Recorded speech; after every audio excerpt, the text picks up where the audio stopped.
الحمد لله نحمده ونستعينه ونؤمن به ونتوكل عليه ونعوذ بالله من شرور أنفسنا ومن سيئات أعمالنا من يهده الله فلا مضل له ومن يضلله فلا هادي له وأشهد أن لا إله إلا الله وحده لا شريك له وأشهد أن محمدا عبده ورسوله أرسله بالهدى ودين الحق ليظهره على الدين كله ولو كره المشركون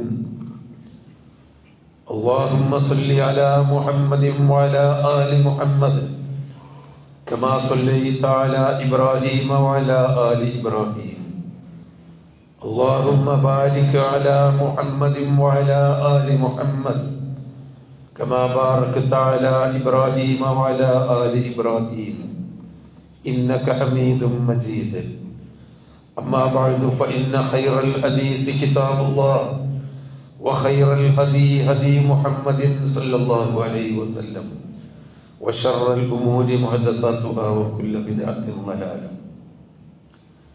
أعوذ بالله من الشيطان الرجيم بسم الله الرحمن الرحيم يا أيها الذين آمنوا اتقوا الله حق تقاته ولا تموتن إلا وأنتم مسلمون أعوذ بالله من الشيطان الرجيم يا أيها الذين آمنوا اتقوا الله وقولوا قولا سديدا يصلح لكم أعمالكم ويغفر لكم ذنوبكم ومن يطع الله ورسوله فقد فاز فوزا عظيما أعوذ بالله من الشيطان الرجيم يا أيها الذين آمنوا استجيبوا لله وللرسول إذا دعاكم لما يحييكم واعلموا أن الله يحول بين المرء وقلبه وأنه إليه تحشرون. സഹോദരന്മാരെ, സഹോദരികൾ, അള്ളാഹുവിനെ സൂക്ഷിച്ചുകൊണ്ട് പരമാവധി തിന്മകളിൽ നിന്ന് വേറിട്ട് നിന്ന് കഴിയും വിധം നന്മകൾ ചെയ്തുകൊണ്ട് ജീവിക്കണമെന്ന് ആദ്യമായി എല്ലാവരെയും ഉണർത്തുകയാണ്. ജീവിതം നന്മ വർദ്ധിപ്പിക്കാനുള്ള അവസരമാക്കണമേ എന്ന് നബി സല്ലല്ലാഹു അലൈഹി വസല്ലമ എപ്പോഴും പ്രാർത്ഥിക്കാറുണ്ടായിരുന്നു. എത്ര കാലമാണ് ആയുസ്സുള്ളതെങ്കിൽ ആ ആയുഷ്കാലം എന്തെങ്കിലും ഒരു ഗുണം നമ്മുടെ സ്വന്തം നഫ്സിനും നമ്മുടെ കുടുംബങ്ങൾക്കും നമ്മുടെ മക്കൾക്കും നമ്മുടെ സമൂഹത്തിനും നമ്മുടെ രാജ്യത്തിൻ്റെ നന്മക്കും ചെയ്യാൻ നമ്മൾ പരിശ്രമിക്കണം. അതൊരു നിസ്സാരമായ കാര്യമായിരുന്നാൽ പോലും വഴിയിൽ കിടക്കുന്ന മുള്ള് ആരുടെയെങ്കിലും കാലിൽ തറക്കുമോ, നടന്നു പോകുന്നവർക്ക് ബുദ്ധിമുട്ടാകുമോ എന്ന് ഭയപ്പെട്ടുകൊണ്ട് അത് ഒരരികിലേക്ക് മാറ്റിയിടുന്നത്, തട്ടിയിടുന്നത് പോലും വിശ്വാസിയുടെ ലക്ഷണമാണ് എന്ന് പഠിപ്പിച്ച ഒരു സമുദായത്തിൻ്റെ അനുയായികളാണ് നമ്മൾ. അതുകൊണ്ട് നാം നന്മ ചെയ്തുകൊണ്ട് ജീവിക്കുകയും കഴിയുന്നത്ര തിന്മകളിൽ നിന്ന് വിട്ടുനിൽക്കാൻ ശ്രമിക്കുകയും ചെയ്യുക. ഇതാണ് അള്ളാഹുവിനെ സൂക്ഷിക്കുക എന്നതുകൊണ്ട് അർത്ഥമാക്കുന്നത്. അള്ളാഹു നമ്മളോട് പറയുന്നത്, വിശ്വാസികളെ, യാ അയ്യുഹല്ലദീന ആമനു ഇസ്തജീബൂ ലില്ലാഹി വലിർറസൂലി ഇദാ ദഅാകും ലിമാ യുഹ്യീകും. നിങ്ങൾക്ക് ജീവിതം നൽകുന്ന കാര്യത്തിൽ അള്ളാഹുവും റസൂലും നിങ്ങളെ വിളിക്കുന്നിടത്തേക്ക് നിങ്ങൾ വരണം എന്നാണ്. യഥാർത്ഥത്തിൽ ജീവിക്കാൻ വേണ്ടിയാണല്ലോ നമ്മൾ അധ്വാനിക്കുന്നത്. ജീവിക്കാൻ വേണ്ടിയാണ് നമ്മൾ നന്മ ചെയ്യുന്നതും തിന്മ ചെയ്യുന്നതും. വ്യാപാരത്തിലും വിനിമയത്തിലും തെറ്റായ വ്യാജമായി വിറ്റും വരവും നടത്തുന്ന കച്ചവടം ചെയ്യുന്ന ആളാവട്ടെ, പിടിച്ചു വഹിക്കുന്നവനാവട്ടെ, പലിശ വാങ്ങുന്നവനാവട്ടെ, കൈക്കൂലി വാങ്ങുന്നവനാവട്ടെ, ജീവിക്കാൻ വേണ്ടിയാണ്.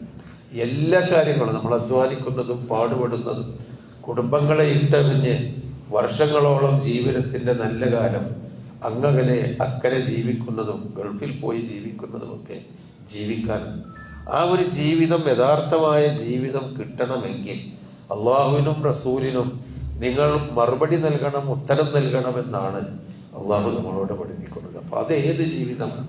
നല്ല സമ്പത്തും നല്ല സൗകര്യങ്ങളും വീടും ആരോഗ്യവും മാത്രമല്ല ആ ജീവിതം. നേരെ മറിച്ച് അള്ളാഹു കൂടി ഇഷ്ടപ്പെടുന്ന യഥാർത്ഥമായ ഒരു ജീവിതത്തിന് നിങ്ങൾ വിശ്വാസികളെ ഉത്തരം നൽകണം. അതൊരിക്കലും മാറ്റിവെക്കാൻ പാടില്ല, നിർത്തിവെക്കാൻ പാടില്ല, ഇനി നീട്ടിവെക്കാൻ പാടില്ല. ഇതാ ദഅാക്കും ലിമാ യുഹ്യീക്കും, നിങ്ങൾക്ക് യഥാർത്ഥമായ ജീവിതം നൽകുന്നതിന് വേണ്ടി അള്ളാഹു നിങ്ങളെ വിളിക്കുന്നുണ്ട്. അതാണ് നമ്മുടെ ദീൻ എന്ന് പറയുന്നത്. ആ ഒരു ദീനിന് വേണ്ടിയാണ് നമ്മൾ ജീവിക്കേണ്ടത്. എന്നാൽ ആ ദീനിന് വേണ്ടി ജീവിക്കുന്ന ഒരാളോടും നിങ്ങളെ ദുനിയാവില് ഒന്നും നിങ്ങൾ ഉപേക്ഷിക്കണം, നിങ്ങളുടെ സൗകര്യങ്ങളും സന്തോഷങ്ങളും ഉപേക്ഷിക്കണം എന്ന് പറഞ്ഞിട്ടില്ല. പക്ഷേ മനുഷ്യന്മാര് ദീനനുസരിച്ച് ജീവിച്ചാൽ, സത്യസന്ധത പാലിച്ചാൽ എന്തോ നഷ്ടപ്പെടുമോ, സമ്പത്തിൽ സക്കാത്ത് കൊടുത്താൽ എന്തൊക്കെയോ ഞാൻ പട്ടിണിയായി പോകുമോ, അല്ലെങ്കിൽ ഞാൻ അള്ളാഹുവിന്റെയും റസൂലിന്റെയും സുന്നത്തെടുത്താൽ എനിക്ക് എന്തോ കുറവ് പറ്റുമോ എന്ന ഭയ പോലെയാണ് മനുഷ്യർ ജീവിക്കുന്നത്. ആ കൂട്ടത്തിലാവരുത് യഥാർത്ഥത്തിൽ വിശ്വാസികൾ. ലാ തസാലു ത്വാഇഫത്തും മിൻ ഉമ്മത്തി ളാഹിരീന അലൽ ഹഖ് ലാ യദുർറുഹും മൻ ഖദലഹും വലാ മൻ ഖാലഫഹും. നബി സല്ലല്ലാഹു അലൈഹി വസല്ലം പറഞ്ഞിട്ടുണ്ട്, കാലം മാറും തോറും മനുഷ്യന്റെ ചിന്ത മാറും, മനുഷ്യന്റെ വിചാരങ്ങളും ആഗ്രഹങ്ങളും ജീവിത ലക്ഷ്യങ്ങളും മാറും. എന്നിട്ട് ഒരു കൂട്ടർ മാത്രം ഇവിടെ ബാക്കിയാവും. ലാ തസാലു ത്വാഇഫത്തും മിൻ ഉമ്മത്തി, എന്റെ സമുദായത്തിലെ ഒരു കൂട്ടർ ബാക്കിയാകും. അതവിടെ എന്നും ഉണ്ടാവും, അവര് മാറില്ല. ളാഹിരീന അലൽ ഹഖ്, ഹഖ് ഏതാണോ, സത്യം ഏതാണോ അതിൽ ഉറച്ചു നിൽക്കുകയും മികച്ചു നിൽക്കുകയും ചെയ്യുന്ന ഒരു വിഭാഗം ഉണ്ടാകും. എന്നിട്ടോ ലാ യദുർറുഹും മൻ ഖദലഹും, അവരെ ആര് കൈവിട്ടാലും അവർക്കൊരു പ്രശ്നവും ഉണ്ടാവില്ല, അവരതിൽ ഉറച്ചു നിൽക്കും. വലാ മൻ ഖാലഫഹും, അവർക്കെതിരിൽ നാട് മുഴുവനും നീങ്ങുകയാണെങ്കിൽ പോലും അവർ ആ സത്യത്തിൽ ഉറച്ചു നിൽക്കും എന്ന ഒരു വചനം നബി സല്ലല്ലാഹു അലൈഹി വസല്ലമ നമ്മളോട് പഠിപ്പിച്ചിട്ടുണ്ട്. അതിന്റെ അർത്ഥം എന്താ? ശരി നമ്മൾ മുറുകെ പിടിച്ച് ജീവിക്കണം. വമാ കാന ലിമുഅ്മിനിൻ വലാ മുഅ്മിനത്തിൻ ഇദാ ഖലല്ലാഹു വറസൂലുഹു അംറൻ അൻ യകൂന ലഹുമുൽ ഖിയറത്തു മിൻ അംരിഹിം വമൻ യഅസില്ലാഹ വറസൂലഹു ഫഖദ് ളല്ല ളലാലൻ മുബീന. അല്ലാഹു തആല പറയുന്നുണ്ട് സൂറത്തുൽ അഹ്സാബിൽ, അള്ളാഹുവും ഒരു റസൂലും ഒരു കാര്യം നിങ്ങളോട് തീരുമാനിച്ച് പറഞ്ഞു കഴിഞ്ഞാൽ അതിനെ എതിർക്കാൻ നിങ്ങൾക്ക് പാടില്ല, ഒരാൾക്കും പാടില്ല. അത് സ്വീകരിച്ചു കൊള്ളണം. നബി സല്ലല്ലാഹു അലൈഹി വസല്ലമയുടെ ഖുറൈശി ആ ഗോത്രമായ ഖുറൈശി ഗോത്രത്തിലെ മഖ്സൂമി കുടുംബത്തിലെ ഏറ്റവും പ്രമുഖയായ ഒരു സ്ത്രീയായിരുന്നു സൈനബ റളിയല്ലാഹു അൻഹ. സൗന്ദര്യമുള്ള, തറവാടിത്തമുള്ള, ആരോഗ്യവും സമ്പത്തുമുള്ള സൈനബ റളിയല്ലാഹു അൻഹ നബിയുടെ കുടുംബത്തിൽപ്പെട്ട ഒരു സ്ത്രീയാണ്. സെയ്ദ് എന്നത് നബിയുടെ ഒരു അടിമയായി നബിക്ക് കിട്ടിയ നബിയുടെ അടിമയാണ്. നബി ആ കുട്ടിയെ മോചിപ്പിച്ചു. എന്നാലും കൂട്ടും കുടുംബവും ഇല്ലാത്ത ഒരാളായിരുന്നു സെയ്ദ്.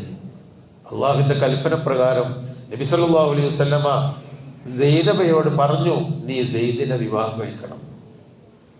സൈനബും സെയ്ദും തമ്മിൽ ഒരുപാട് വ്യത്യാസമുണ്ട് എല്ലാ അർത്ഥത്തിലും. പക്ഷേ സൈനബയെ വിവാഹം കഴിക്കണമെന്ന് സെയ്ദിനോട് പറഞ്ഞു. സെയ്ദിനെ വിവാഹം കഴിക്കണമെന്ന് സൈനബയോടും പറഞ്ഞു.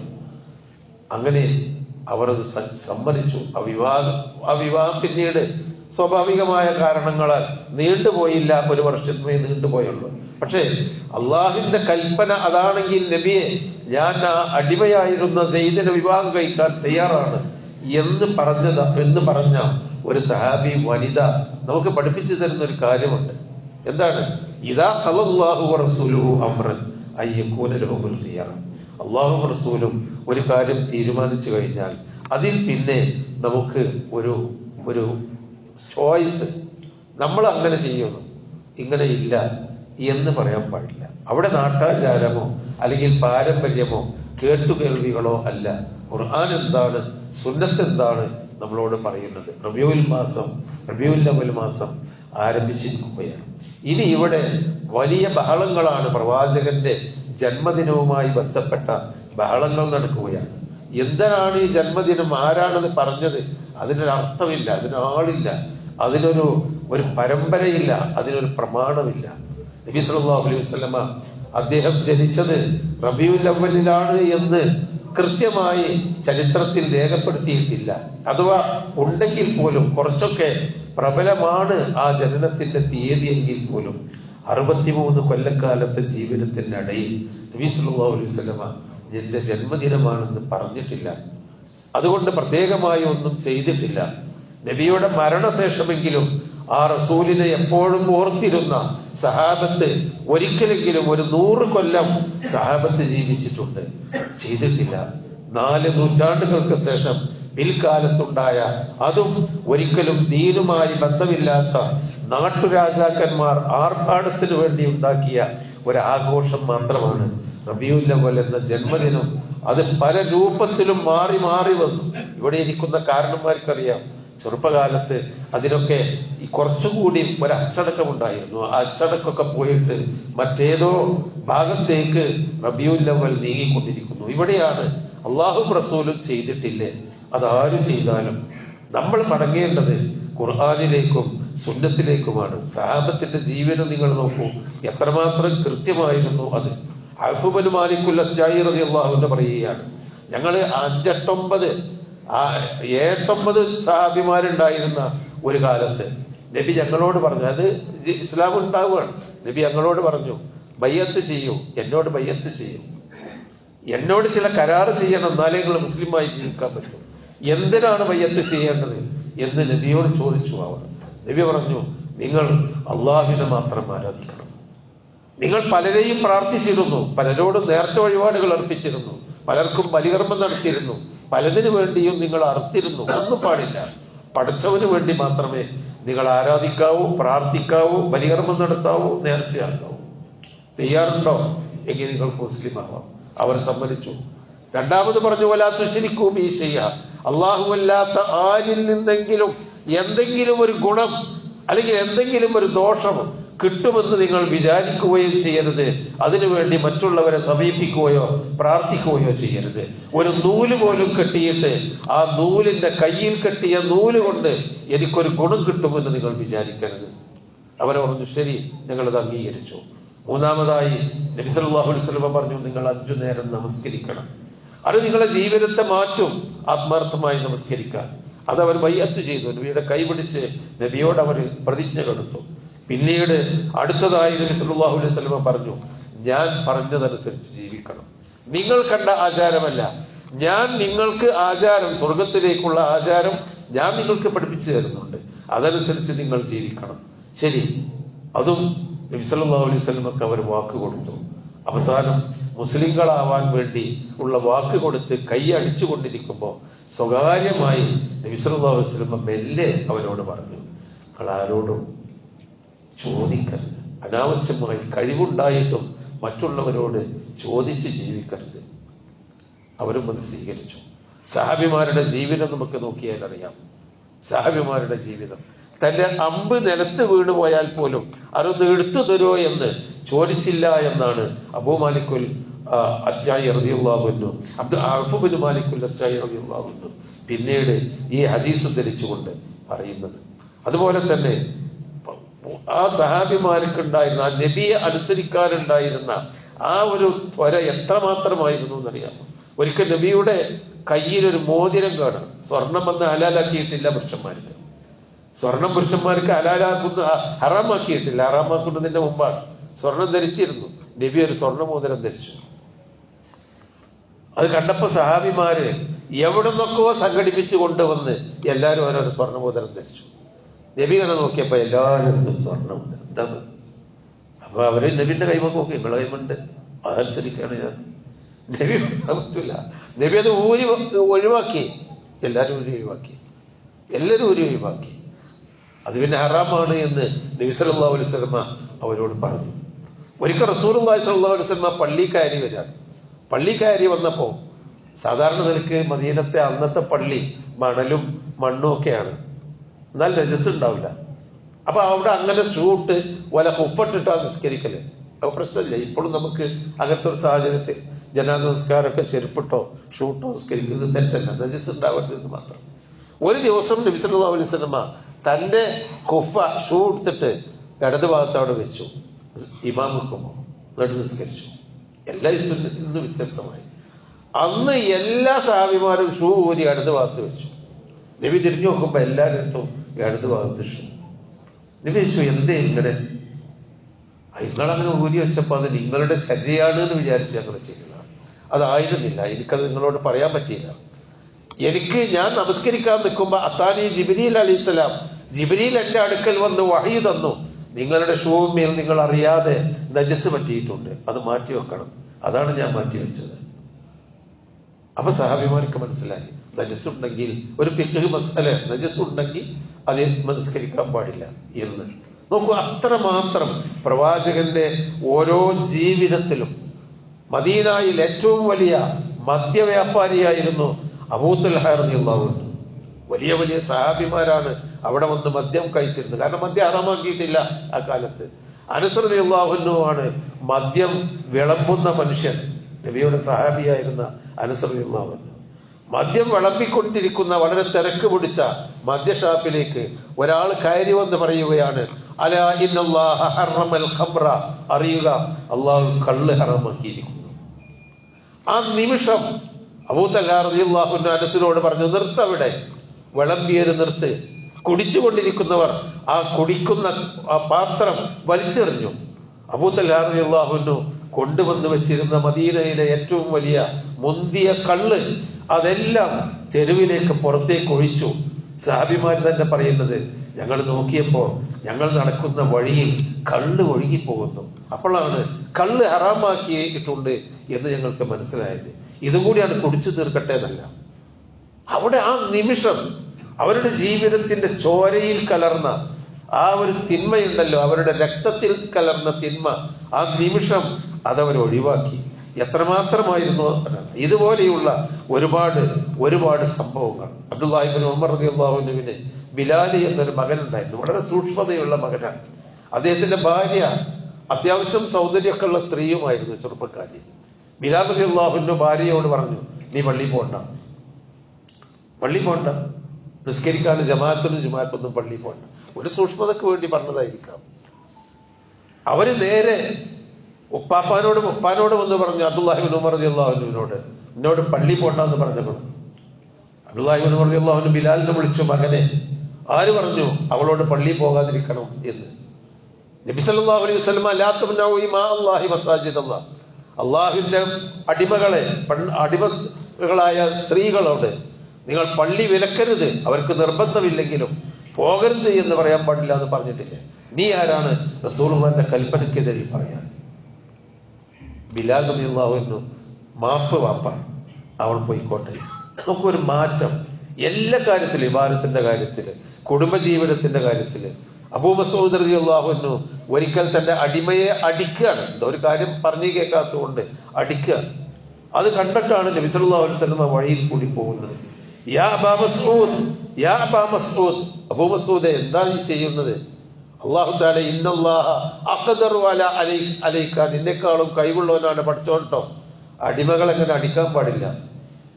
ആ അബൂ മസ്ഊദിന്റെ അടിമ, അനുസരണക്കേടുള്ള അടിമയെ അദ്ദേഹം പിന്നെ മരിക്കുവോളം അടിച്ചിട്ടില്ല എന്ന് അദ്ദേഹം തന്നെയാണ് പറഞ്ഞത്. കാരണം റസൂലുള്ളാഹ് ഒരു കാര്യം പറഞ്ഞപ്പോൾ അള്ളാഹുവിന്റെ റസൂലിന് അത് അങ്ങനെയാണ് അവര് അനുസരിച്ചത്. സഹോദരന്മാരെ, ഇതാണ് യഥാർത്ഥത്തിൽ നമ്മൾ ഇത്തിബാഉർ റസൂൽ എന്ന് പറയുന്നത്. റസൂലിനെ അനുസരിക്കാം. അത് കാലം മാറുമ്പോൾ ഇല്ലാതെയാവേണ്ടതല്ല. റസൂലുള്ളാഹി സ്വല്ലല്ലാഹു അലൈഹി വസല്ലമ എന്ത് ചെയ്തു അതിനെ നമ്മൾ അനുസരിച്ച് ജീവിക്കാം. ഫത്തഖുല്ലാഹ മസ്തതഅതും. റസൂലുള്ളാഹി സ്വല്ലല്ലാഹു അലൈഹി വസല്ലമ നമസ്കാരത്തിന്റെ ശേഷവും മുമ്പ് സുന്നത്ത് നിസ്കരിച്ചിട്ടുണ്ട്. ദിക്റുകളിട്ടുണ്ട്. അതുപോലെ തന്നെ അദ്കാറു സബാഹ്, അദ്കാറുൽ മസാ, രാവിലെയും വൈകുന്നേരമുള്ള ദിക്റുകൾ, വസ്ത്രധാരണയിലെ സുന്നത്തുകൾ, വേഷങ്ങളിലെ സുന്നത്തുകൾ, ജീവിതത്തിലെ ഓരോ കാര്യത്തിലും ഒരുപാട് സുന്നത്തുകൾ നബി സല്ലല്ലാഹു അലൈഹി വസല്ലം നിർവഹിച്ചിരുന്നു. ആ സുന്നത്തുകളെ കഴിയുന്നത്ര ജീവിതത്തിൽ നമ്മൾ പാലിക്കാം. എല്ലാവർക്കും എല്ലാ സുന്നത്തും കൃത്യമായി എല്ലാവർക്കും എവിടെ ഇരുന്ന് സുബ്ഹാനല്ലാഹ് ചെല്ലാൻ കഴിയണം എന്നില്ല. പക്ഷേ അതിനെ നിസ്സാരമാക്കി സുന്നത്തുകളെ നമ്മൾ ഒഴിവാക്കാൻ പാടില്ല. അത് പോട്ടെ, ഇത്ര മതി, അത് പാടില്ല. കഴിയുന്നത്ര ജീവിതത്തിൽ സുന്നത്തുകൾ പാലിക്കുക. എന്നാലോ അള്ളാഹുവിന്റെ റസൂല് വിരോധിച്ചൊരു കാര്യം, അത് ഒരിക്കലും അത് നിസ്സാരമായ ഒരു കാര്യമാണെങ്കിൽ പോലും അത് നമ്മൾ ഒഴിവാക്കാനും പാടില്ല, എടുക്കാനും പാടില്ല. അത് ഒഴിവാക്കണം, അത് നമ്മൾ ഒഴിവാക്കണം. നബി സല്ലല്ലാഹു അലൈഹി വസല്ലമയുടെ മരണശേഷം ഒരാൾ തുമ്മിയിട്ട് അൽഹംദുലില്ലാഹ്, അത് നമ്മളൊക്കെ ചെല്ലണം, തുമ്മിയാ ചെല്ലേണ്ടതാണ്. മറ്റൊരാള് അയാള് വസ്സലാത്തു വസ്സലാമു അലാ റസൂലില്ലാഹ് എന്ന് കൂടി പറഞ്ഞു. അൽഹംദുലില്ലാഹ് കേട്ടാ പിന്നെ സലാത്ത് കൂടി അതിന്റെ കൂടെ അത് ചെല്ലിയതേ ഉള്ളൂ. അബ്ദുല്ലാഹി ഇബ്നു ഉമർ റളിയല്ലാഹു അൻഹു അദ്ദേഹത്തെ വിളിച്ചിട്ട് പറഞ്ഞു, നിങ്ങൾ അള്ളാഹുവിന്റെ റസൂലിൽ വിശ്വസിച്ച ആളല്ലേ, അഷ്ഹദു മുഹമ്മദ് റസൂലുള്ളാഹ് എന്ന് പറഞ്ഞ ആളല്ലേ, അഷ്ഹദു മുഹമ്മദ് റസൂലുള്ളാഹ് എന്ന് പറഞ്ഞ ആള് ആ റസൂലുള്ള തുമ്മിയതിന്റെ ശേഷം ആ റസൂലിന്റെ സലാത്ത് എല്ലാം പറഞ്ഞിട്ടില്ല. മേലിൽ അത് ചെയ്യരുത്, അൽഹംദുലില്ലാഹ് മതി. സലാത്ത് വേറെ ചെല്ലിക്കോ, അതിന് കുഴപ്പമൊന്നുമില്ല. സഹോദരന്മാരെ പറഞ്ഞു വരുന്നത്, നബി സല്ലല്ലാഹു അലൈഹി വസല്ലമയെ ഇത്തിബാ ചെയ്യുക എന്ന് പറഞ്ഞാൽ നല്ലതല്ലേ, അല്ലെങ്കിൽ ഗുണമല്ലേ, സുഖമല്ലേ എന്ന് കരുതി ഒരു സലാത്ത് ചെല്ലാൻ പോലും അള്ളാഹുവിന്റെ സഹാബികൾ അനുവദിച്ചിട്ടില്ല. നല്ലതല്ലേ എന്ന് കരുതി അത് വേറെ ചെല്ലാനാണ്. ഓരോന്നിനും ഓരോരുടെ സ്ഥാനമുണ്ടല്ലോ. അപ്പൊ ഈ തരത്തിലുള്ള അനാചാരങ്ങൾ ഓരോ കൊല്ലം കൂടുന്തോറും നബിയുടെ ജന്മദിനത്തിന്റെ പേരിലുള്ള ആചാരങ്ങളും അതല്ലാത്ത തരത്തിലുള്ള നേർച്ചകളും വഴിപാടുകളും ആചാരങ്ങളും സമൂഹത്തിൽ കൂടി വരുമ്പോൾ അവരൊക്കെ മഹാന്മാരല്ലേ, അത് നല്ലതല്ലേ ചെല്ലിപ്പറയുന്നത് എന്ന് കരുതി അങ്ങനെയുള്ള ഒരു ബിദ്അത്ത് അത് സമൂഹത്തിൽ ആര് എത്ര ചെയ്താലും, എത്ര സമൂഹത്തിൽ ആരെത്ര മഹാന്മാർ ചെയ്താലും അത് അനാചാരമാണ്. വകുല്ല ബിദ്അത്തിൻ ദലാല, ബിദ്അത്തുകൾ ദലാലത്താണ്. വകുല്ല ദലാലത്തിൻ ഫിന്നാർ, ദലാലത്തുകളൊക്കെ നരകത്തിലേക്കുള്ളതാണ് എന്ന് മനസ്സിലാക്കുക. അള്ളാഹു വിശ്വാസികളായി ജീവിച്ച് മരിക്കാൻ നമുക്ക് തൗഫീഖ് നൽകുമാറാവട്ടെ.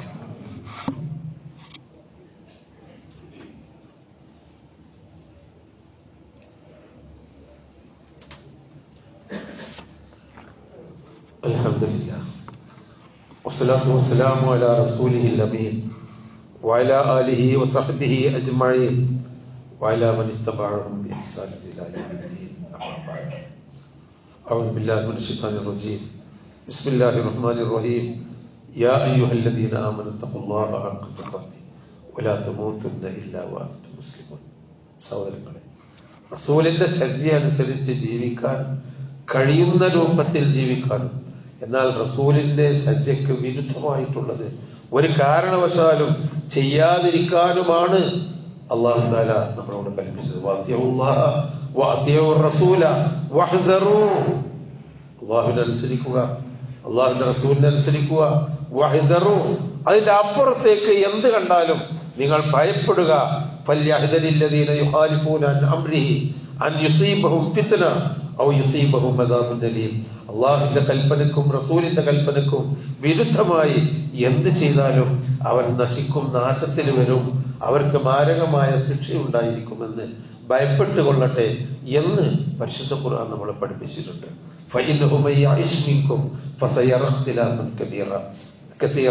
നിങ്ങൾ ജീവിച്ചിരിക്കുന്നെങ്കിൽ നിങ്ങൾക്ക് ഒരുപാട് അഭിപ്രായ വ്യത്യാസങ്ങൾ കാണേക്കാം. ഫഅലൈക്കും ബിസുന്നതി, ദീനിൽ പല അഭിപ്രായ വ്യത്യാസങ്ങളും വരും. അത് അങ്ങനെ, ഇതെങ്ങനെ, അത് ഇത് പറന്ന്, ഇത് സുന്നത്ത്, ഇത് ഇസ്ലാമിയിൽ നല്ലത്, ഒക്കെ അഭിപ്രായ വ്യത്യാസം വരും. ഒക്കെ അതേമാതിരി തന്നെ നിൽക്കണമെന്നില്ല. അപ്പോഴും ഫഅലൈക്കും ബിസുന്നതി, അപ്പോൾ നിങ്ങൾ മുറുകെ പിടിക്കേണ്ടത് എന്റെ ചര്യയാണ്.